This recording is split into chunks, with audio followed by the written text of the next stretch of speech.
Good morning to all of you. Good morning, sir. Sir. Good morning. Good morning, sir. Good morning, sir. Okay good morning हो गया okay. चलिए, मुझे आप लोगों का induction programme हुआ था। अनफॉर्चुनेटली मैं वहाँ पे था नहीं, फॉर्चुनेटली या अनफॉर्चुनेटली मैं था नहीं वहाँ पे, तो मुझे एक प्रेजेंटेशन देना था वहाँ पे आप लोगों के सामने, बट वो मिस हो गया था। लेकिन वो मैं प्रेजेंटेशन मैं कम्प्लीटली नहीं दे रहा हूँ as per induction programme, but we will understand what is engineering first, then we will move for the mechanical engineering and other engineering like civil engineering also. अच्छा, ये कई लोग जो गूगल मीट का जो लिंक दिख रहा है आप लोगों को, वो कई लोग शेयर कर रहे हैं दूसरे स्टूडेंट्स को। Yes sir. शेयर नहीं करना है बेटा, ये ऑफेंस है, ठीक है। जो शेयर कर रहा है वो फंस जाएगा, फिर दूसरे स्टूडेंट को शेयर नहीं करना है, ठीक है। तो कोई कई सारे स्टूडेंट जो जिनकी आईडी अभी बनी नहीं है, आईडी से ज्वाइन नहीं हुए गूगल क्लासरूम में, वो ज्वाइन नहीं कर पाएंगे। आप लोग बता दीजिए। जैसे अभी एक स्टूडेंट है दिव्या सवलानी, वो ज्वाइन करना चाह रही है बट वो ज्वाइन नहीं हो रही है because she is not having the college institute ID, ठीक है। तो जिसने भी शेयर किया उसको बता दो, अभी ज्वाइन नहीं कर सकती है, उसको एक दिन पहले बताना चाहिए था कि कैसे ज्वाइन होना है। मैंने बार बार बताया है व्हाट्सएप ग्रुप में कि they can not be join those who are having other email ID, ठीक है। तो बता दीजिए, अभी ज्वाइन नहीं कर सकता वो।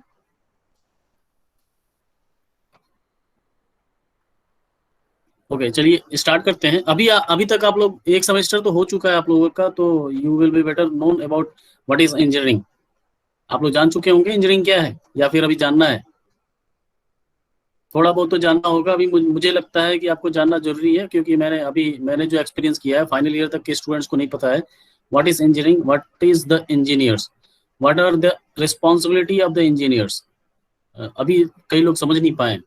तो मैं छोटा सा प्रेजेंटेशन दे रहा हूँ आपको, उससे थोड़ा सा आइडिया लग जाएगा कि इंजीनियर्स की रिस्पॉन्सिबिलिटी क्या है, हमारी रिस्पॉन्सिबिलिटीज क्या है। मैं भी इंजीनियर हूँ, आप भी इंजीनियर बनोगे, तो आपकी रिस्पॉन्सिबिलिटी क्या है for not after the 4 years, during the 4 years you are also in the manufacturing, you are in the production layout. मतलब अभी आप बन रहे हो, तो उस समय आपके पास रिस्पॉन्सिबिलिटी क्या हो सकती है। रिस्पॉन्सिबिलिटी बहुत सारी हो सकती है। आप अगर कोई भी चीज, किसी भी चीज की, आप इस समय देख रहे हो कि बहुत सारी पैंडेमिक, ये जो कोविड पैंडेमिक है, उस समय कितनी क्या क्या प्रॉब्लम आ रही है, आपको दिख रहा होगा कि कई जगह ऑक्सीजन की कमी है, ऑक्सीजन बन नहीं पा रहा है, ऑक्सीजन की जितनी भी प्लांट्स हैं सारे फुल लोड पे चल रहे हैं, फिर भी ऑक्सीजन की कमी पड़ रही है। और भी बहुत, जैसे आपने देखा होगा कि सैनिटाइजिंग करना, जगह जगह पे सैनिटाइज करना, कैसे सैनिटाइज करें हम, तो उसको कैसे और भी स्मूथली चला सकते हैं, रन करा सकते हैं। और भी बहुत सारे, जैसे वेंटिलेटर, मैकेनिकल वेंटिलेटर भी होता है, इलेक्ट्रॉनिकली डेवलप्ड वेंटिलेटर्स भी होते हैं, तो उन सबों का प्रोडक्शन बहुत ही स्लो हो रहा है। तो हम क्या कर सकते हैं इस, मतलब मैं एग्जांपल दे रहा हूँ कि हम क्या कर सकते हैं एज ए इंजीनियर इस फील्ड में।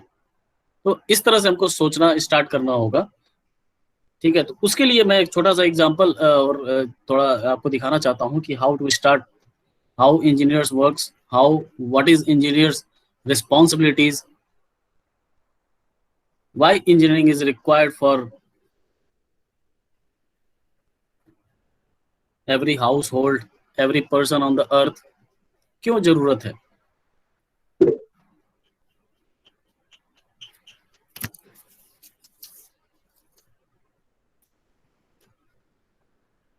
तो किसी को भी डाउट अगर होगा वो मुझसे तुरंत का तुरंत पूछेगा, ठीक है। उसके बाद हम लोग इस प्रेजेंटेशन के बाद हम लोग देखेंगे कि हमारे कोर्स में क्या क्या है, हमें कैसे पढ़ाई करना है, ठीक है। Let's start. आपको स्क्रीन दिख रही होगी। Yes, sir. What is engineering, why Yes, sir. Engineering is required and how engineering works. मैंने यहाँ पे कुछ जो एक एक लेटर मैंने हाईलाइट किए हुए हैं,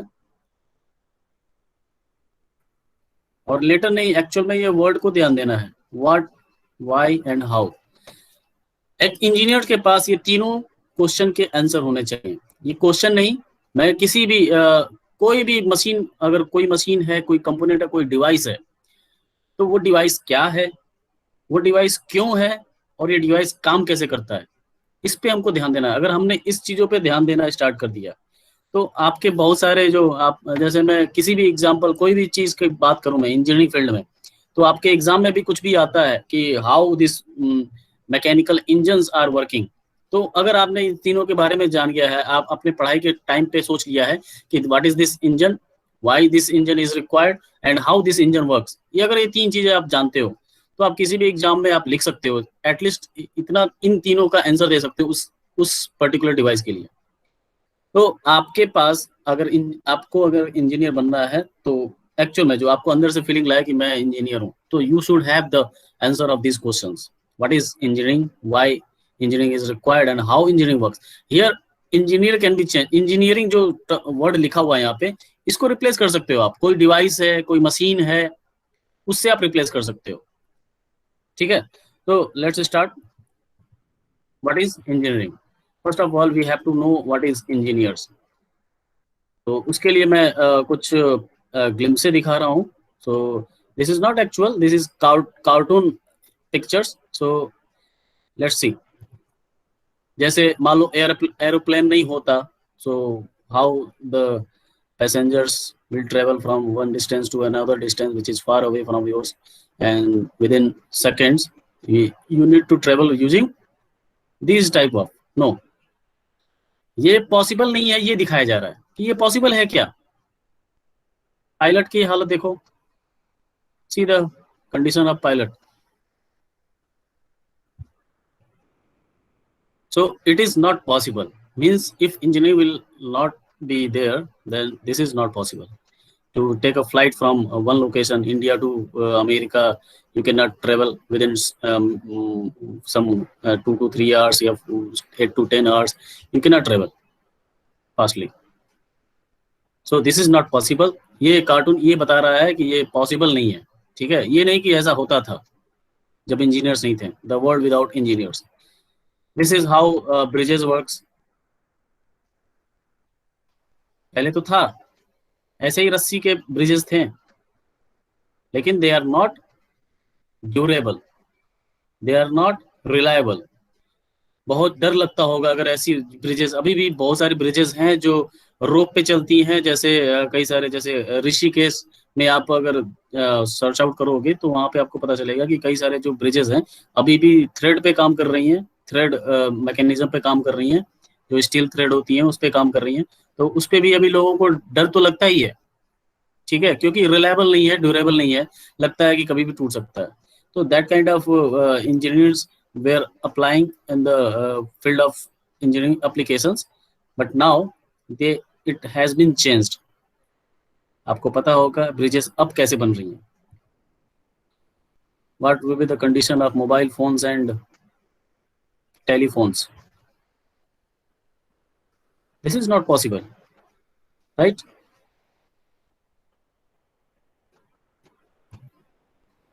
How the computers will works on abacus? This is abacus. Do you know about it? This is known as abacus. So this is also not possible. कितना डेटा कहाँ लिखोगे, कहाँ स्टोर करोगे? This is also not possible. How sound musicians works? How? See how the vehicles will work. यहाँ पे मैं ये दिखाना चाह रहा हूँ कि ये पॉसिबल नहीं है। ठीक है, टीवी पहले ड्रॉ करो, फिर से देखो, फिर उसको देखो। So these are not possible without engineers. Engineers are inventors. Engineers को इन्वेंट करना पड़ेगा। Okay, engineers are inventors. Engineering use science and maths. ये बहुत इंपॉर्टेंट है। आपको पता होगा कि हमने फर्स्ट ईयर में फिजिक्स केमिस्ट्री मैथ पढ़ने जा रहे हैं, और सेकेंड ईयर में भी मोस्ट प्रोबेबली कुछ लोगों के पास कोर्स होगा मैथमेटिक्स का सेकेंड थर्ड सेम में। तो इंजीनियर्स को मैथ्स और साइंस का ही अप्लाई करना है। हमने मैथ और साइंस, फिजिक्स केमिस्ट्री मैथ, जो कि हमने 12th में 11th में भी पढ़ा है, 10th में भी आपने पढ़ा है। तो इन चीजों का आपको एप्लीकेशन अप्लाई करना है इन द फील्ड ऑफ इंजीनियरिंग। तो आप इंजीनियर्स कहलाओगे। अगर आपने साइंस और मैथ को यूज करना स्टार्ट कर दिया, आपने जो प्रॉब्लम है उसको साइंस और मैथ अप्लाई करके सॉल्व करना स्टार्ट कर दिया, then you are the engineers, and engineers becomes inventors. Then engineers become inventors. अगर आपने प्रॉब्लम को सॉल्व करना स्टार्ट कर दिया है, then you will become inventors. आप जस्ट इंजीनियर बने हो, that is not sufficient, you have to be inventors. तब इंजीनियर बनने का फायदा है। What are some of the types of engineers you have heard of? Possibly. What are the engineers? Can be chemical, electrical, mechanical, software, civil, biomedical, environmental, and many more. So the very old engineers are, old engineering is civil engineering. Then mechanical engineering is come. But before when the civil engineers come, the engineering word is not there. When civil, you know that the so many bridges, so many pillars has been already made. So that is because of the civil structures. They are known as a civil structure, and the engineers are they are not those who are making these structures. They are not calling as a civil engineers. They are just named as a architectures. Okay. So before that, the word engineering कहाँ से आया होगा? ये word जो है engineering कहां से आया होगा? From engine. ठीक है, इंजन से आया होगा। और इंजन का वर्ड आपको क्या लगता है किसने दिया होगा? आपने फिजिक्स में भी कई बार पढ़ा होगा, कैसे पहली बार इंजन बना था? कौन सा इंजन बना था सबसे पहले? What is the function of engines? कोई बताएगा?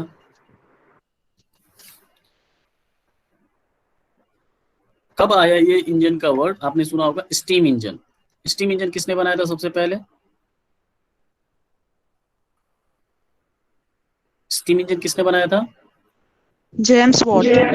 जेम्स वॉट ने। So James Watt is the father of mechanical engineering. James Watt was the is the father of mechanical engineering. So mechanical engineering जब आया almost 50 to 60 years after the civil engineering, then these fields are known as engineering.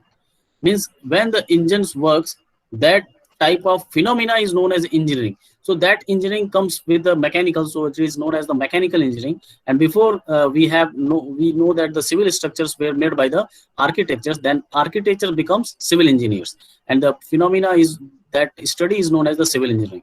And after there so many engineering comes, electrical engineering then comes, and after that electronics and computers come. So the basic engineerings are mechanical, civil, and electrical. Okay, these all three are the basic engineering branches. After that, they have been subsidized in other so many, like from electrical, electronics comes, from electronics and computers comes individually. That's why the computers also is getting importance in the first year also. You know that there is a basic civil engineering subject you have. You have basic mechanical engineering, you have BEE also, and computer also. You know that? Computer programming. So all four are getting studied by all the branches of the students. Okay? यहाँ तक ठीक है? समझ में आ रहा है? आपको textile engineers also need to study all these subjects, basics of all these engineerings. Okay, so I will ask some more question later on. So look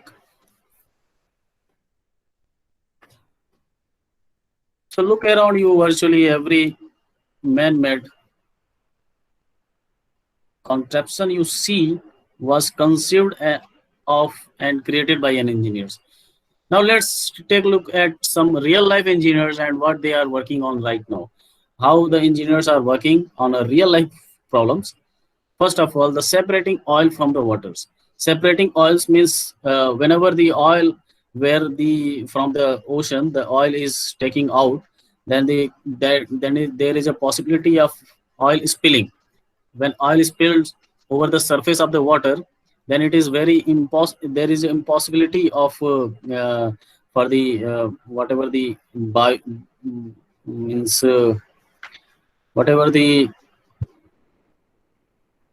lives in the ocean is getting oxygen from the atmospheric air. So that oxygen is not available at the ocean. So this is very difficult for their lives in the ocean. So this is very important to make separate the oil from the water. So in this field, D. Gao, a chemical engineer at the University of Pittsburgh, has invented a plastic coated cotton material that could clean up the Gulf. Gulf means the Gulf country के पास जो ocean है, जैसे Arabian Sea है, that Arabian Sea is getting cleaning by his technology. Next is the design of better cars. Better cars means Marcus S. Ford, a mechanical engineer at the University of Alabama, has invented a car engine with 80% less exhaust emission, 80% less. So he is working for environment and he is a mechanical engineer. So we have to understand that every engineering field required every engineers, every type of engineers. Next is cleaning up the ocean. Alexandria Boehm is an environmental engineer who works on a way to clean up ocean near the where people live. जहाँ पे पास पे इंसान रह रहे हैं वहाँ का पानी साफ करना जरूरी है. अगर वो ओशन के पास है तो उसको और क्लीन करना जरूरी है. तो environmental engineer are working on that, taking the sample from the ocean and then they are analyze the quality of that water. Is it well good for human beings who are living nearby the ocean? So they are taking care of it. Designing space colonies. How? Tim Jones is a civil engineer working on purifying water so that we can one day go to the Mars. Mars पे जितने भी water के droplets मिले हैं, that is not very pure. So she is working on that so that the water available at the Mars that can be cleaned by her technology. Controlling computers with the thoughts. This man, biomedical engineers at Washington University, has invented a way to play video games using only the human minds. He is the biomedical engineers. He is the biomedical engineers and working on computers to read the human mind. Means his focus on the human mind first, and using the application of computers, he is making the technology. Okay, his focus, because he is the biomedical engineer, so his focus on the human mind and using the computer, he is going to make a video games which can read the human minds. Listening for cancer. Listening for cancer. Cancer को सुनना मतलब ये है, ऐसा नहीं कि cancer बोलने लगेगा. कैंसर के बारे में, कैंसर जहाँ पे जनरेट हुआ है वहाँ पे उस कैंसर की जो डिटेलिंग है वो कैसे पता चलेगी उस कैंसर के बारे में. his biological engineer has invented a way to hear cancer cell. Cancer cell के बारे में डिटेल करने के लिए पूरा सब कुछ, सारी डिटेल्स को कैसे पता किया जाए. He is working on that. So this is all about the invention of the technology they are taking care of. So we have to think like this so that we can be proudly say that we are the engineers. The engineering design process look, देखिए कि कैसे हमको मतलब अगर हम engineer हैं तो हम कैसे स्टार्ट करें, how to start. So we have to first of all we have to identify the problem. पहले हमको प्रॉब्लम जानना पड़ेगा कि प्रॉब्लम क्या है. प्रॉब्लम नहीं है तो कोई बात नहीं. अब अगर आप ऐसी जगह चले गए हो जहाँ पे आपको कोई दिक्कत नहीं है, आपको खाने पीने को मिल रहा है and you are getting very good sleeping time and आराम से चल रहा है, तो वहाँ पे कोई प्रॉब्लम नहीं है, तो वहाँ पे इंजीनियर्स की भी जरूरत नहीं है. So we have to identify, first of all we have to identify the problem, then research the problem. Problem आपको पता चल गया, जैसे मैं एग्जांपल लेता हूं, अभी सपोज मुझे ये जो कोरोना पैंडेमिक चल रहा है उस समय वेंटिलेटर की बहुत कमी हो रही है, और वेंटिलेटर तो है हमारे पास, बन जाएगा, लेकिन जल्दी कैसे बनेगा, ये हमारा प्रॉब्लम है, हमें जल्दी जल्दी बनाना है। तो आइडेंटिफाई द प्रॉब्लम कि हमारे पास स्कार्सिटी है वेंटिलेटर्स की, या फिर बोले तो ऑक्सीजन जनरेटर की, ऑक्सीजन जनरेट नहीं हो पा रहा है, तो ये जल्दी नहीं हो पा रहा है। तो हमने प्रॉब्लम तो आइडेंटिफाई कर लिया ना कि हमारे पास हमारे पास पॉपुलेशन है 130 करोड़ का, तो हमारे पास तो बहुत ही कम प्रोडक्शन हो रहा है डेली। डेली कितने केसेस आ रहे हैं, सपोज डेली हमारे पास सपोज किसी एक सिटी में 2000 केसेस आ रहे हैं, और वहाँ पे जो ऑक्सीजन सिलेंडर की जो बनने की कैपेसिटी है वो बहुत ही कम है, 50% से भी कम है। तो हम कैसे वहाँ का ऑक्सीजन जो जनरेट हो रहा है, वो कैसे प्रोडक्शन जो हो रहा है वो कैसे इंक्रीज कर सकते हैं। पहले तो हमने प्रॉब्लम फाइंड किया कि यहाँ पे क्या हो रहा है, ऑक्सीजन नहीं बन पा रहा है, यहाँ पे ऑक्सीजन नहीं मिल पा रहा है, that is the problem. Then research the problem. Research मतलब कि क्या क्या रीजंस हैं इस प्रॉब्लम को जनरेट होने में, क्या क्या रीजंस हैं इस प्रॉब्लम को होने में, क्या क्या क्या फैक्टर्स हैं जिसकी वजह से ये प्रॉब्लम क्रिएट हो रहा है। So you have to find out the research and research the problem, and वो भी देखना है कि हम कैसे सॉल्व भी करेंगे इस प्रॉब्लम को। तो that is the research of the problem. Next, find the possible solution. आपके पास क्या क्या सोल्यूशंस हैं, और यहाँ पे सोल्यूशंस लिखा मैंने, मतलब सोल्यूशन एक से ज्यादा भी हो सकते हैं। तो you have to find out the possible solutions, select one solution, एक सॉल्यूशन को सेलेक्ट करेंगे, and on the basis of this selection construct an initial design. आपका जो आपने जो मान लो कि आप मशीन बनाने जा रहे हो, या फिर कोई मेथड दे रहे हो गवर्नमेंट को, या फिर जो भी सिविल अथॉरिटीज हैं, तो उनको आप देने जा रहे हो ये डिजाइन। ये डिजाइन जरूरी नहीं है कि कोई फिजिकल बॉडी होगा, ऑब्जेक्ट होगा, मशीन होगा, बड़ा सा बहुत बड़ा मशीन होगा, ऐसा नहीं है। आप हो सकता है कोई आइडिया देने जा रहे हो, that idea can be the initial design. You can to construct an initial design, and that initial design has to be tested and modify। देखिए, आपको ऐसा नहीं कि आप सीधे लॉन्च कर दोगे ये डिजाइन को, पता चला उल्टा सीधा जो होना था वो नहीं हुआ, कुछ और ही हो गया उस डिजाइन से। जैसे वैक्सीन भी बन रही है, वैक्सीन भी बन रही है, और वो हो सकता है अगर आपने टेस्ट नहीं किया उस वैक्सीन का बिफोर लॉन्चिंग, तो वो हो सकता है प्रॉब्लम क्रिएट कर सकता है। तो आपको पहले टेस्ट करना पड़ेगा and modify on the basis of the test. आपके टेस्ट में क्या क्या प्रॉब्लम आ रही है उसके हिसाब से आपको डिजाइन को मॉडिफाई करना पड़ेगा थोड़ा बहुत, ठीक है। Then present your design on the authorities. आपको डिजाइन को प्रेजेंट करना होगा। जैसे अगर आप लोग कॉलेज में छोटा सा कोई इन्वेंशन या छोटा सा आपने कोई नया चीज बनाया है, तो वो स्टार्टअप बनाया है, जो भी है आपने बनाया है, तो आपको in the front of the college principal, or you can say your college your department HOD, आपको वहां पे प्रेजेंट करना पड़ेगा। Then he will suggest, he or she will suggest that where to present it or not. Okay, present your design, then redesign. Redesign क्यों कर रहे हैं, क्योंकि हम जब इसको प्रेजेंट कर रहे हैं तो हो सकता है कि यहाँ से हमको फीडबैक मिले, बहुत सारे फीडबैक मिले, इस पॉइंट से हमको बहुत सारे फीडबैक मिले कि आपके डिजाइन में कुछ ये प्रॉब्लम है, आपके डिजाइन में ये प्रॉब्लम है, तो फीडबैक मिल सकता है यहाँ पे आपको बहुत सारे। On the basis of this feedback you have to redesign your product idea, whatever the things, and identify again the problem. अब ये साइकिल चलता जाएगा, फिर से प्रॉब्लम को आइडेंटिफाई करोगे कि और क्या प्रॉब्लम आ रही है इसमें, तो on the basis of research कीजिए उसको, फिर से इस साइकिल को चलाते जाएंगे, तो you will be become a inventor for a particular design. Okay, देखिए अब आप इंजीनियर्स हो, अगर आपने इस पूरे पॉइंट्स को अगर समझ लिया या इसके बाद वाले पॉइंट्स को, यू विल बी, अगर आप इसका आंसर दे देते हो तो you will become an engineers, or you can decide that you are an engineer or not. First is what is the problem that we have.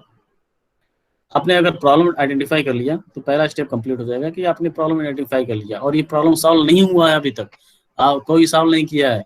और ये देखिए, हो सकता है कि आपका प्रॉब्लम किसी दूसरी कंट्री में सॉल्व किया जा चुका होगा, बट वो हमारे पास आ नहीं पा रहा है, तो you have to do it on the local basis. मतलब आप जहाँ पे हो वहां पे भी कर सकते हो इन्वेंट, कि मैंने उस जैसे हमने इंडिया में भी वैक्सीन बना हुआ है और बाहर के देशों में भी वैक्सीन बना हुआ है, लेकिन ऐसा तो नहीं है ना कि जो हमारा वैक्सीन बना है वो इन्वेंशन में नहीं आएगा, आएगा कि नहीं?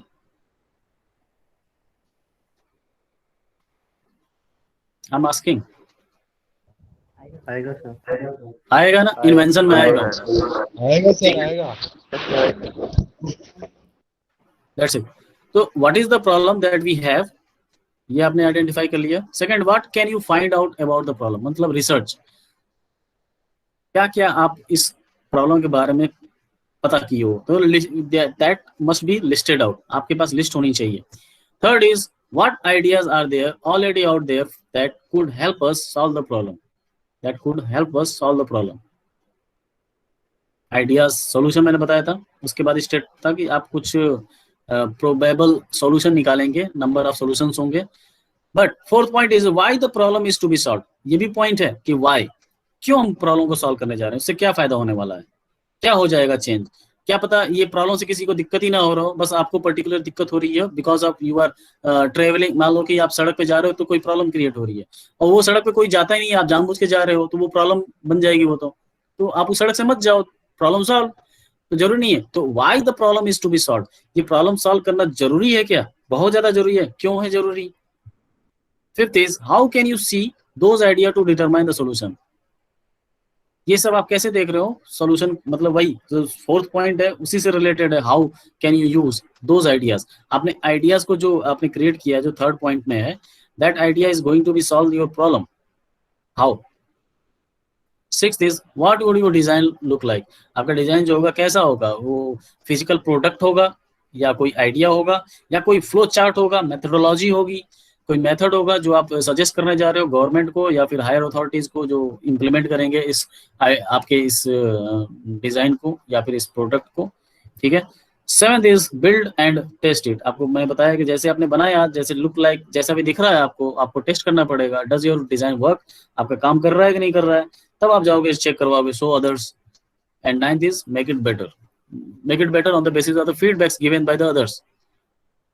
Okay, so these points are very important to make to think about yourself that you are an engineer or not engineer means और ये वर्क आप विद इन दिस 4 years भी कर सकते हो, ऐसा नहीं है कि 4 साल के बाद इंजीनियर जब हमारे पास डिग्री होगी तभी करेंगे।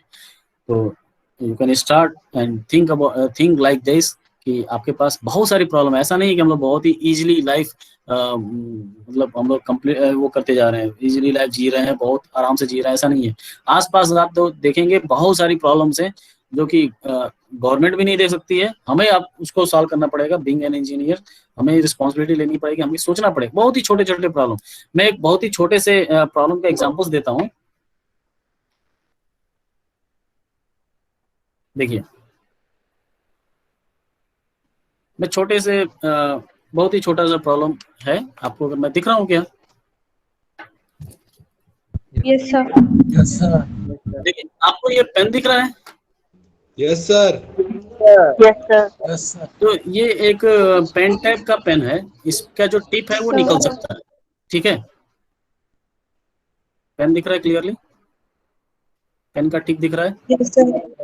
तो ये पेन का टिप जो है ये निकल सकता है, बट मेरे हाथ से नहीं निकल रहा है, मेरे हाथ से नहीं निकल रहा है। बहुत पिछले 1 साल पहले ये पेन हमारे कॉलेज में डिपार्टमेंट में था, बट यूज नहीं हो रहा था ये, क्योंकि अभी पेंडेमिक आया नहीं था तो कोई यूज भी नहीं कर रहा था इसको। तो ये पेन है, तो इसका जो टिप है ये बाहर निकल सकता है, क्योंकि अगर कभी खराब हो गया तो ये चेंज किया जा सकता है, रिप्लेस किया जा सकता है। बट वो पुराना रखा हुआ था तो हमारे पास ये निकालने वाली चीज नहीं थी, या फिर ये निकालने वाली चीज नहीं थी, तो मैं इसको क्या कर रहा था, निकालना चाह रहा था मैं, तो निकल नहीं रहा था, ठीक है। ये खराब हो गया था, अंदर चला गया था ज्यादा, तो ये काम नहीं कर रहा था। तो मैंने सोचा कैसे निकलेगा कैसे निकलेगा, तो कई बार जो आपने देखा होगा ये कैसे निकल सकता है, अगर ये टेपर्ड है, ऐसे है टेपर्ड, तो आप इसको पकड़ नहीं सकते अच्छे से, ठीक है, आपको ऐसे चाहिए, ऐसे करके खींच के निकालना पड़ेगा। जैसे आपने नेल कटर्स जानते हैं, आप लोग जानते ही Yes, होंगे, sir. जो टिप है, Yes, नेल sir. कटर की जो टिप है वो उल्टा है, मतलब अंदर की तरफ है, ठीक है, तो वो खींच सकती है इसको। लेकिन नेल कटर से खींचने पे दिक्कत ये है, अगर मैं खींचा तो कहीं कट गया तो नेल्स की तरह,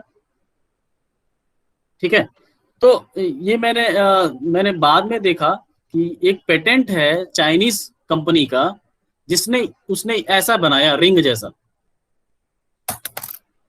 ये रिंग जैसा बनाया प्रोडक्ट, जिसमें थोड़ा सा स्पेस दिया कि पेन उसमें आ जाए, और इसका टिप आ जाए और इसको प्रेस करे और इसको खींच ले। ठीक है, अगर आपको दिख नहीं रहा है तो कोई बात नहीं, मैं इसको ड्राइंग भेज दूंगा आपको। तो ये पकड़ के इसको खींच सकता है, जैसे रिंग होता है इनकम्प्लीट रिंग, अंगूठी इनकम्प्लीट मतलब बीच में गैप हो, ठीक है, और उसमें एक सर्कुलर गैप बना दिया छोटा सा और उसको खींचा, तो ये पेटेंट है, इन्वेंशन है ये। तो ऐसा नहीं है कि बहुत बड़ा सा प्रोडक्ट आप बनाने जाओगे, that is the invention and that बस आपका ये लोकल प्रॉब्लम, आपका जो इंडिविजुअल आपका पर्सनल प्रॉब्लम भी अगर सॉल्व कर रहा है, दैट इज द इन्वेंशन। आपका वो पर्सनल दूसरे का भी पर्सनल हो सकता है, तो that problem can be solve and that can be the invention. Okay, चलिए अब हम लोग बात करते हैं कोर्स के बारे में। तो आपको थोड़ा सा आइडिया लगा ना कि एक इंजीनियरिंग में, एक टाइप की इंजीनियरिंग में, सपोज मैं कंप्यूटर्स की बात करूं तो वो कंप्यूटर्स इंजीनियर, कंप्यूटर्स में जरूरी नहीं है कि सिर्फ कंप्यूटर इंजीनियर ही होंगे, कंप्यूटर साइंस के इंजीनियर होंगे, ऐसा नहीं है ना। ऐसा आइडिया मिल गया आप लोगों को। जैसे मैं टेक्सटाइल इंजीनियरिंग की बात करूं तो टेक्सटाइल में जितनी भी मशीनें हैं उसको उसको बनाने वाला कौन होगा? Mechanical engineer. उसको ऑपरेट करने वाला कौन होगा? Mechanical engineer. लेकिन उसको अगर इलेक्ट्रॉनिकली चलाना है, मतलब मैनुअली नहीं चलाना है, ऑटोमेटिकली चलाना है, तो आपको कंप्यूटर्स इंजीनियर भी चाहिए और इलेक्ट्रॉनिक इंजीनियर भी चाहिए। मैकेनिकल मशीन तो है, अगर वो मैन नहीं है और एक्यूरेटली काम नहीं कर रहा है तो आपको इलेक्ट्रॉनिक्स उसमें लगाना पड़ेगा, आपको कंप्यूटर्स उसमें लगाना पड़ेगा, कितने डेटा आपको स्टोर करने पड़ेंगे, आपको कंप्यूटर से ही करना पड़ेगा, आपको लिख लिख के नहीं कर सकते हो। तो कब पहले भी करते थे, ऐसा नहीं कि लिख लिख के नहीं कर सकते हैं, ऐसा नहीं कि कर सकते हैं, लेकिन एफिशिएंसी बहुत ज्यादा बढ़ जाएगी, प्रोडक्शन बहुत ही फास्ट होने लगेगा किसी भी कंपनी का। तो that is the benefits of all the engineers working at a same platform. एक ही इंजीनियर काम नहीं कर सकता अकेले, ठीक है। तो आपको इतना आइडिया मिल गया ना कि एक इंजीनियर को सारे इंजीनियरिंग का नॉलेज होना चाहिए, इतना आइडिया मिल गया है, so that we can move for our courses, details of the our courses। मैं आज कोई नया चीज पढ़ाने वाला नहीं हूँ बेसिक ऑफ मैकेनिकल इंजीनियरिंग में। यस नो, इतना आइडिया मिल गया है? Yes, sir.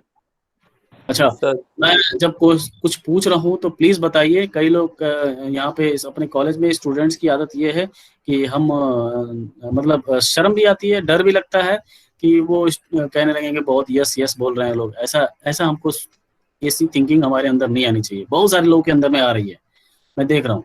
तो आपके अंदर नहीं आनी चाहिए कि दूसरे लोग क्या सोच रहे हैं। कई बार क्या होता है, स्टूडेंट्स अपना आंसर देना चाहते हैं बट यही सोचते हैं कि ये बहुत पढ़ने वाला हो गया है इसलिए बहुत आंसर दे रहा है।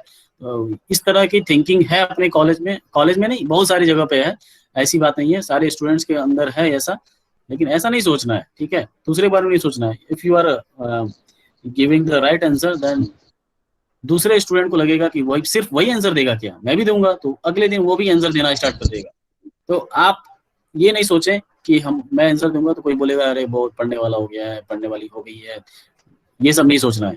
अगर आप देते हो आंसर तो हो सकता है कुछ स्टूडेंट्स को आप चेंज कर दो, उनकी थॉट्स प्रोसेस को चेंज कर दो। आप हो सकता है वो स्टूडेंट यही सोचने लगेगा कि सिर्फ वही आंसर नहीं देगा, मैं भी आंसर दूंगा, ठीक है। तो इस तरह की चेंजिंग लाइए आप लोग, क्योंकि ये काफी दिनों से चल रहा है अपने कॉलेज में। तो प्लीज मैं रिक्वेस्ट करता हूँ कि इस चेंजिंग लाइए, जो थॉट पे ही चलता है काम, थिंकिंग पे चलता है कि थिंकिंग कैसी है, ठीक है। चलिए अब हम लोग बात करते हैं अपने कोर्स के बारे में। तो this is L0 not L1, lecture number 0। So we are not going to study anything. We will see how this course will run throughout the semester. So please sir disturb है। mute कर लीजिए please।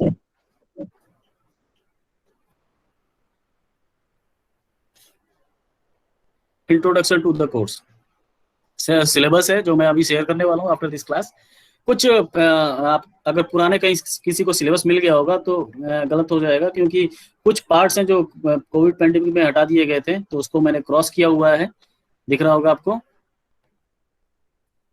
दिख रहा है? No sir, नहीं sir, screen नहीं दिख रही? No sir, no sir, no sir, no sir, दिख रहा है? Yes, sir. Yes, sir. No, sir. Yes, Okay. sir. Yes, sir. Yes, sir. एक Yes, नो ही sir. कर रहा है यार, Yes, sir. एक नो ही करते जा रहा है। चलिए, तो कुछ पार्ट्स हैं जो हटा दिए गए हैं, जो बाकी हमको पढ़ना है। ठीक है, तो पढ़ेंगे हम लोग pump, IC engine, refrigeration and air conditioning. Fundamental mechanical का पढ़ना है। मैकेनिकल में फंडामेंटल में जो कुछ एप्लीकेशंस हैं, steam boilers and steam turbines and power plants also. तो will see how these big big plants are working, how. Pump आपको पता होगा, घर में पंप है। आईसी इंजन आपको पता है, घर में किसी ना किसी के पास बाइक तो होगा ही एटलीस्ट, तो उसमें जो इंजन है कैसे काम करता है। Refrigeration and air conditioning, very very interesting, जो कि सब ऑलमोस्ट सबके घर में रेफ्रिजरेटर मोस्ट प्रोबेबली होगा, नहीं भी होगा, जानते होंगे काम क्या करता है। ठीक है, तो काम क्या करता है, व्हाट पता है आपको, हाउ और वाई नहीं पता है, क्या और क्यों करता है, तो आपको ये नहीं पता होगा। तो ट्रांसमिशन ऑफ पावर, जैसे कई सारे, जैसे टेक्सटाइल, जैसे आटा चक्की है, फ्लोर मिल्स, तो वहां से आपने देखा होगा कि वो दो बड़े बड़े पहिए होते हैं, उसके ऊपर बेल्ट चलती है, तो पावर ट्रांसमिट कैसे हो रही है, क्यों कर रहे हैं पावर को ट्रांसमिट।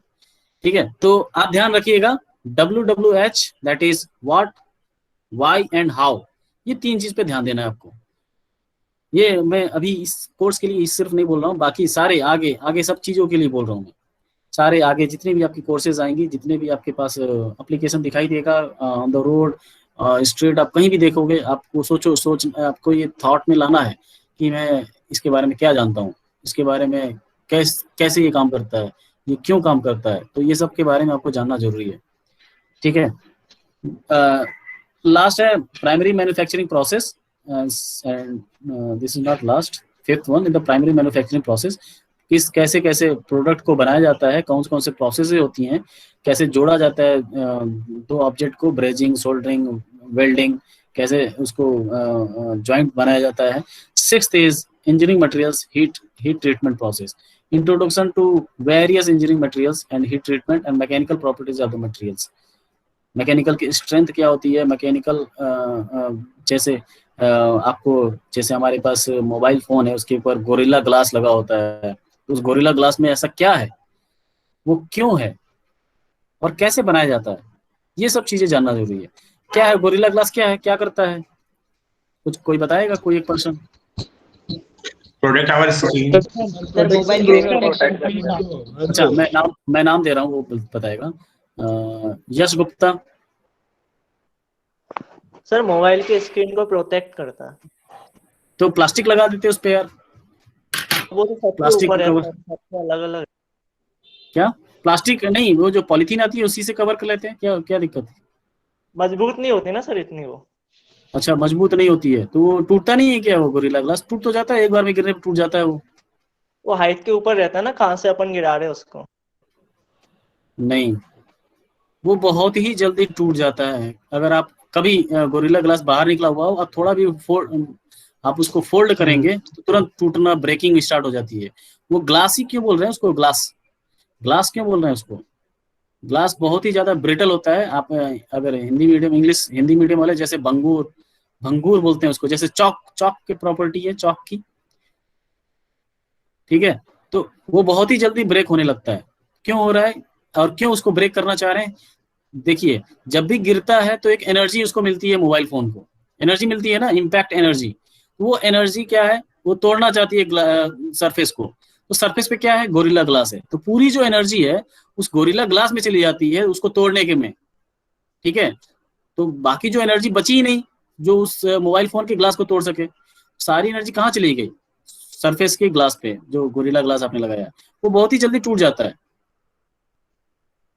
पता है आपको, स्क्रैचिंग नहीं आती है, तो मतलब ये टूटने वाला तो था ही, दूसरी चीज है कि स्क्रैच नहीं होता है। गोरिल्ला ग्लास को ऐसा बनाया जाता है ताकि स्क्रैचिंग ना हो, उसकी सरफेस की प्रॉपर्टी बदली जाती है। तो ये मैं बता रहा था कि क्यों, क्या और कैसे कैसे करते हैं, वो हम लोग बाद में सीखेंगे, जो लास्ट यूनिट पे देखा था हमने अभी। ठीक है, तो this is all about the course. तो ये बताइए हम लोग क्या करें, we will together try to, यहाँ पे क्या होगा,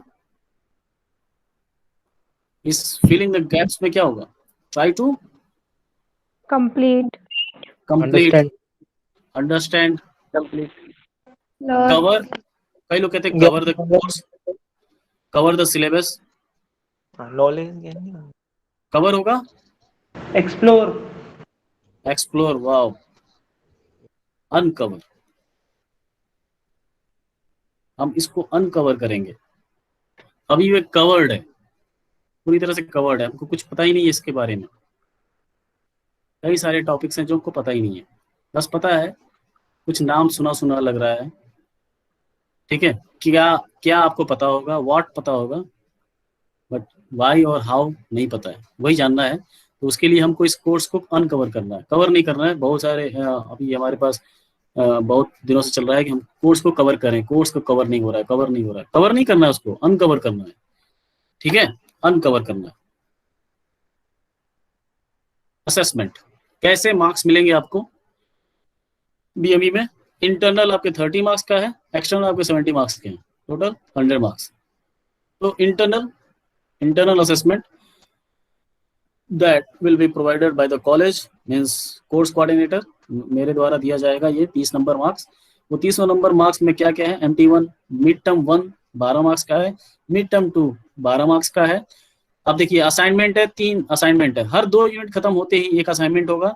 और on the basis of assignment, यहाँ पे मैंने लिखा है all 3 quizzes will be based on corresponding assignments, मतलब जितने भी क्विजेज होंगी वो इसी असाइनमेंट से रिलेटेड होंगी। मतलब असाइनमेंट आप ऐसे ही नहीं लिखोगे, छाप दोगे कोई बात नहीं, लेकिन ड्यूरिंग क्विज आपको पढ़ना पड़ेगा, ठीक है।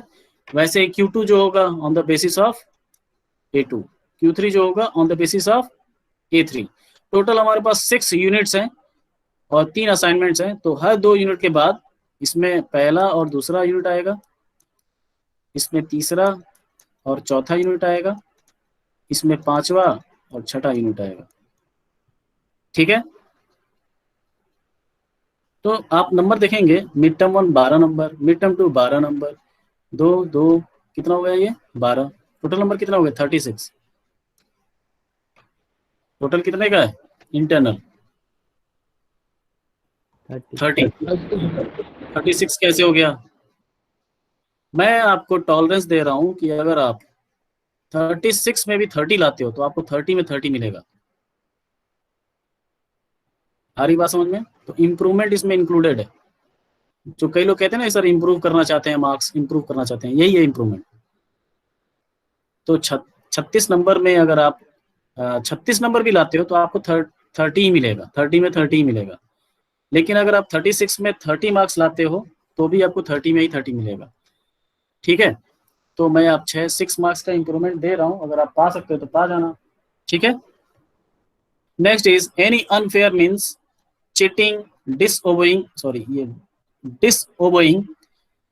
will be reflected on your assessment record as well as सोडेका। सोडेका आपको पता है डिसिप्लिन के मार्क्स होते हैं कुछ, और एक्स्ट्रा करिकुलर के मार्क्स होते हैं, इसमें भी आपका इफेक्ट कर सकता है। अगर आप अनफेयर मीन्स मतलब चीटिंग करते हो, आपको पता होगा कि ऑनलाइन क्लासेस होंगी, ऑनलाइन क्विजेज होंगी, सब कुछ चीटिंग कर लेंगे, सब हो जाएगा आराम से। सारा चीटिंग मुझे बहुत ही अच्छा नहीं लगता है, मुझे बहुत ही मतलब लगता है मेरे साथ अनफेयर हुआ है। So please avoid cheating.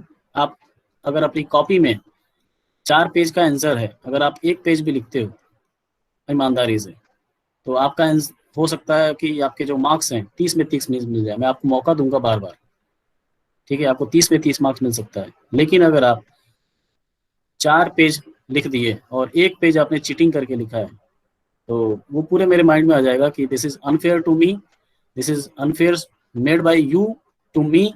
तो मैं तो पूरा का पूरा मार्क्स भी काट सकता हूँ, ठीक है। तो मुझे बहुत ही चीटिंग से बहुत ही ज़्यादा नफरत है, और झूठ बोलने से भी नफरत है। झूठ बोलेगा, चीटिंग करेगा तो झूठ बोलेगा बाद में कि सर मैंने नहीं किया, ठीक है। तो ये इसको अवॉइड करना, चीटिंग को। आप चीटिंग मतलब कि कॉपी भी नहीं करना है आपको, अपने मन से। आपकी हिंदी अच्छी है, इंग्लिश खराब है, जो भी जैसा भी है, हिंदी में नहीं लिखना है वैसे, इंग्लिश चाहे जितनी भी खराब हो, आप इंग्लिश में ही लिख के आंसर असाइनमेंट सबमिट करोगे, क्विजेस करोगे, ठीक है। स्टूडेंट कैन अर्न, देखिए अटेंडेंस के लिए क्राइटेरिया कि 70% attendance is required to make your answer sheet of MT1 and MT2। Eligible for checking. 70% से ज़्यादा अगर आपके अटेंडेंस है तो ही आपका मिड टर्म 1 और मिड टर्म 2 की कॉपी चेक होगी। एग्जाम तो दोगे आप, लेकिन चेक होगी 70% अटेंडेंस होगा तो ही। तो 70% अटेंडेंस, मान लीजिए आपका 65 बन गया अटेंडेंस और आपने एग्जाम दे दिया और आपकी कॉपी चेक नहीं हो रही है, तो 5% का जो मार्क्स है, सॉरी 5% का जो अटेंडेंस है वो आप गेन कर सकते हो watching the video, reading the lecture notes. Video में अब सारा दिखाऊंगा जो आपको डिमांड पे मिलेगा, ऐसा नहीं है कि अवेलेबल करा दूंगे हमेशा वीडियो लेक्चर्स। और on the basis of that I will ask a single और मैक्सिमम 2 क्वेश्चंस ऑनलाइन। मैं आपसे क्वेश्चन पूछूंगा और आप वाइवा लूंगा मैं। अगर आपने उसका आंसर दे दिया तो आपको उस दिन का अटेंडेंस मिल जाएगा, जिस दिन का आपने वीडियो लेक्चर तैयार किया है, जिस दिन का आपने नोट्स तैयार किया है जिस लेक्चर का, उस दिन का आपको अटेंडेंस मिल जाएगा and you can improve your attendance कभी भी। ठीक है, बट ध्यान रहे पहले सेमेस्टर खत्म होने से पहले। ठीक है, मतलब ये एक मैं बोल सकता हूँ, मिड टर्म 2 खत्म होने से पहले आपको अटेंडेंस 70% से ऊपर लेके आना है, तो ही आपकी कॉपी चेक होगी। ठीक है, समझ में आया ये पॉइंट कि नहीं? Yes sir. समझ में आ गया? ये सब कुछ शेयर होगा, सब कुछ शेयर होगा आपको। Next is time table. देखिए आप लोग, थोड़ा टाइम टेबल मॉडिफाई नहीं कर रहा हूँ मैं, ऐड कर रहा हूँ। मेरा एक और क्लास होगा बीएमई का, जो कि फ्राइडे को आप फ्री हो, शायद यहाँ पे आप लोग फ्री हो यहाँ पे, तो फ्राइडे को 2 से 3 की क्लास होगी बीएमई की। 2 क्लासें खत्म नहीं होगा, अच्छा अच्छे से अनकवर नहीं होगा। ठीक है, कोर्स अच्छे से अनकवर नहीं हो पाएगा 2 क्लास पर वीक से, तो 3 क्लासेस लेंगे हम लोग। तो फ्राइडे को ये जो स्लॉट है 2 से 3, फ्राइडे को 2 से 3, ये आप कोई और टीचर अगर एक्स्ट्रा क्लास लेगा तो उसको बता दीजिएगा ऑलरेडी यहाँ पे क्लास है। समझ में आ रहा है? Yes, sir. Yes sir. Yes sir. Yes sir. अरे कितना चिल्ला रहे हो भाई, इतना शाउट क्यों कर रहे हो?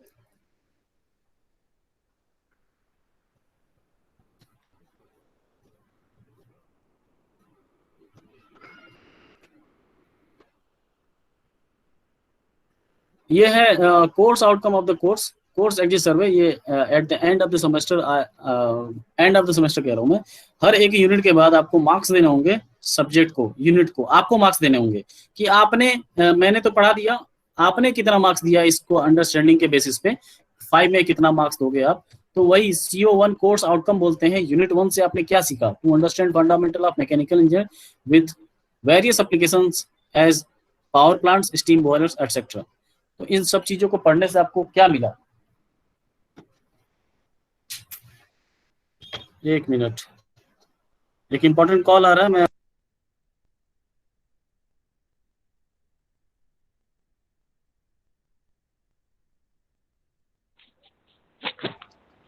Hello Dinesh.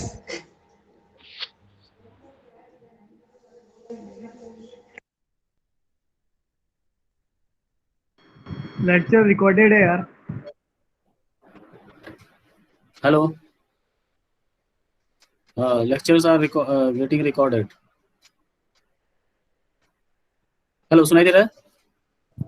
Yes, sir. So unit 1 से जो आपने सीखा उसको मार्क्स देंगे just after the completion of the first unit. Second unit में आप 5 मार्क्स दोगे, 3 में 5 में से, CO4 में 5 में से। CO5 यूनिट 5 और यूनिट 6 का कॉम्बिनेशन है। सो आपको इसमें 10 में से मार्क्स देना होगा। ठीक है, तो जैसे यूनिट खत्म होगा ये गूगल शीट आपको प्रोवाइड होगा, प्रोवाइडेड है ऑलरेडी, आपको मार्क्स उसमें लिखना होगा जैसे कंप्लीट होगा कोर्स। ठीक है, ये कंपलसरी है। अच्छा, मैं सब कुछ बता चुका हूँ। What is engineering? Engineering is the use of science and all the things, the application of the math and science is known as the engineering. ये सब बता दिया मैंने, फिर भी जो नोट्स में आपको डालना था वो मैंने डाल दिया यहाँ पे। सो मैकेनिकल इंजीनियरिंग हम लोग देखते हैं। Mechanical engineering is an engineering branch that combines engineering, physics and mathematics. Science में मैथ, फिजिक्स केमिस्ट्री, बायो जैसे आते हैं साइंस, तो उस साइंस में अगर फिजिक्स को ले लिया जाए और मैथमेटिक्स को ले लिया जाए, that principle is used to make using the material science also to design, analyze, manufacture and maintain the mechanical system. It is one of the oldest and broadest of the engineering branches. बहुत ही पुराना और बहुत ही बड़ा branch है, mechanical branch है। इसमें से बहुत ही, अभी मैं बताऊंगा कि आगे देखेंगे आप लोग कि उसमें क्या क्या क्लासिफाइड किया गया मैकेनिकल इंजीनियरिंग को। तो मैकेनिकल इंजीनियरिंग को ब्रॉडली क्लासिफाइड किया गया है। अगर मैकेनिकल इंजीनियर्स अगर आगे जाएगा पढ़ाई करने, मास्टर करने जाएगा, तो उसको दिखाई देगा कि मैकेनिकल इंजीनियरिंग को 4 भागों में बांट दिया गया है। 4 ब्रॉडली क्लासिफाइड इन, जैसे डिजाइन, मैकेनिकल डिजाइन, उसके बाद आता है इंडस्ट्रियल इंजीनियरिंग,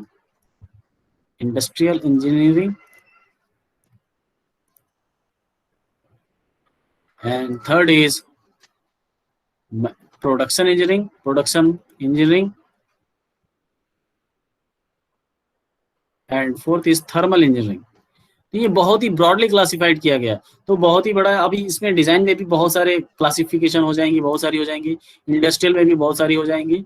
तो ऐसे इसको बहुत ही ज्यादा क्लासिफाई किया गया है, बहुत ही बड़ा ब्रांच है। So the role of the mechanical engineer is to take a product. ये अभी ये इंजीनियर्स के बारे में बताया जा रहा है, तो आप थोड़ा सा इसको रीड कर सकते हो कि क्या है रोल इंजीनियर्स का। तो वो जो बेसिक रोल्स होंगे, वो हो सकता है आपके जो भी अदर ब्रांचेस हैं उनको भी वो रोल प्ले करना पड़ेगा। उनको भी जानना पड़ेगा कि अगर मैं मैकेनिक कोई सिस्टम बनाने जा रहे हैं, उसका मोशन कैसा है, वो रोटरी मोशन है या रेसिप्रोकेटिंग मोशन है। जैसे आपने हैंड पंप देखा है, उसमें जो मूवमेंट है वो रेसिप्रोकेटिंग होता है, ऊपर नीचे होता है। लेकिन जो हमने इलेक्ट्रिकल वाला जो पंप देखा है, दैट पंप इज, अगर आपने कभी अंदर से नहीं देखा होगा, उसमें जो रोटेशन हो रहा है, उसमें रोटेशन हो रहा है, रोटरी मोशन हो रहा है। तो दैट उस तरह के मोशन को कैसे सिग्नल किया जाएगा, सिग्नल कैसे कन्वर्ट किया जाएगा, that must be understood by the other engineers like electronics engineers as well as the computers engineers also. तो कंप्यूटर इंजीनियर को समझना पड़ेगा कि अगर रोटरी मोशन होता है तो वो सिग्नल आ रहा है, तो वो समझेगा इलेक्ट्रॉनिक्स इंजीनियर, और सिग्नल को स्टोर कैसे करना है, that will be understand by computer engineer. तो बेसिक कॉन्सेप्ट पता होना चाहिए मैकेनिकल इंजीनियरिंग का भी। So mechanical engineers play a key role in the wide range of the industry, including automotive, aerospace, biotechnology, computer, electronics, electromechanical, आपको पता होगा mechatronics भी आता है, system, energy conversion, robotics and automation and manufacturing. There is a society named American Society of Mechanical Energy, ASME, currently listed 36 technical divisions. 36 technical division है mechanical engineer से, from advanced energy system and aerospace engineering to solid waste engineering and textile engineering also. तो यहाँ से कहाँ तक advance engineering energy system से लेके textile engineering तक के को कन्वर्ट किया गया है 36 डिविजन्स में मैकेनिकल इंजीनियरिंग को। तो बहुत ही ब्रॉड और बहुत ही vast and we can say, मतलब फिजिक्स का और मैथ का बहुत ही बड़ा एप्लीकेशन है मैकेनिकल इंजीनियरिंग। ठीक है, so this is all about the mechanical engineering. अब मैं आपको दिखाने जा रहा हूँ एक लास्ट 5 मिनट्स आपका लूंगा मैं। इसमें हमें देखना है कि हमारा कोर्स का जो भी प्रोग्रेस है वो कहाँ पर दिखाई देगा। अभी मैं आपको ये गूगल शीट है, गूगल शीट आप लोग जानते होंगे,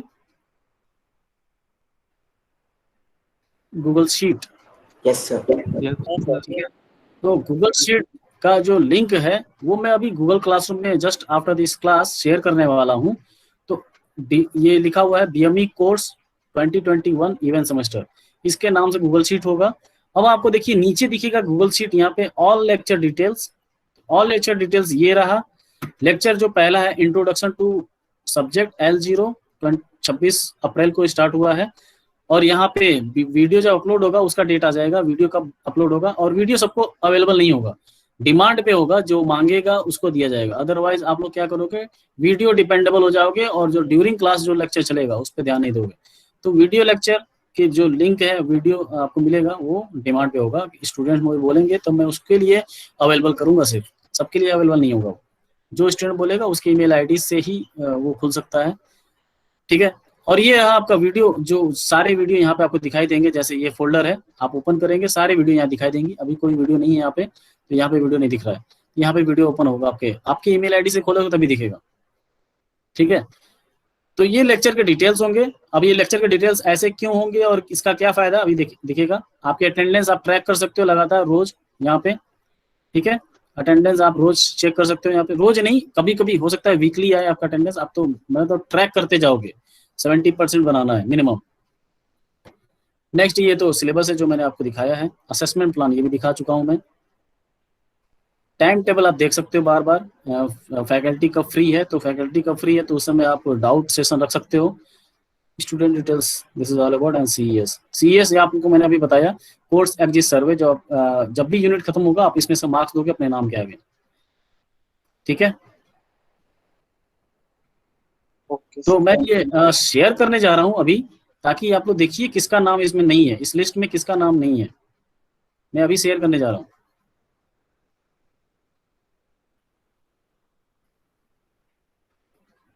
गूगल क्लासरूम ओपन कीजिए आप लोग।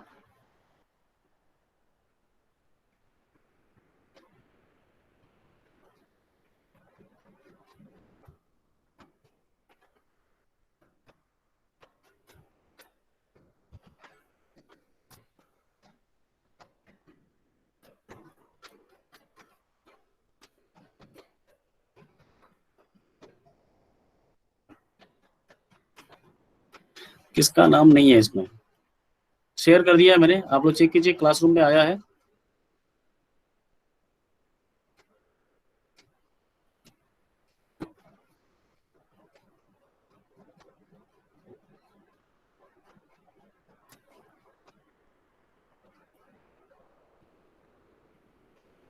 दिख गया?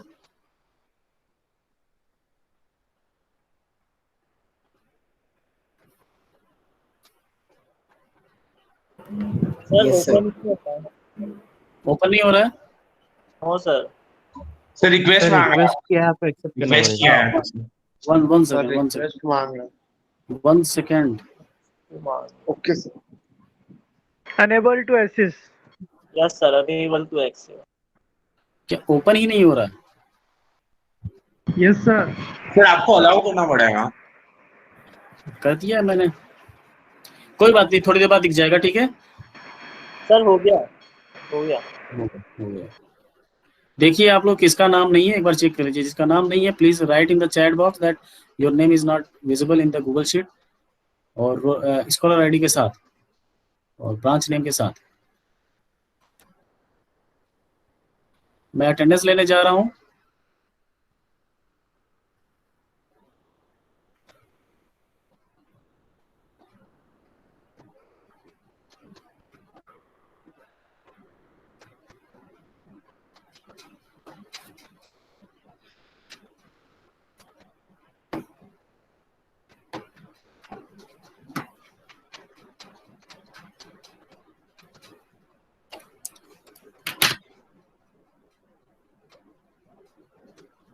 सबका नाम है? Sir Yes. चलिए, और Sir, my name is not visible. What is your name? Just right in the chat box name, scholar ID and branch.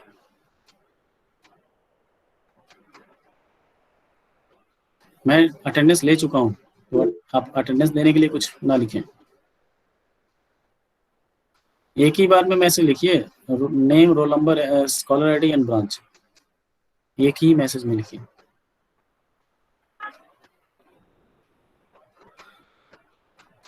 अच्छा, कैसा रहा ये सेशन?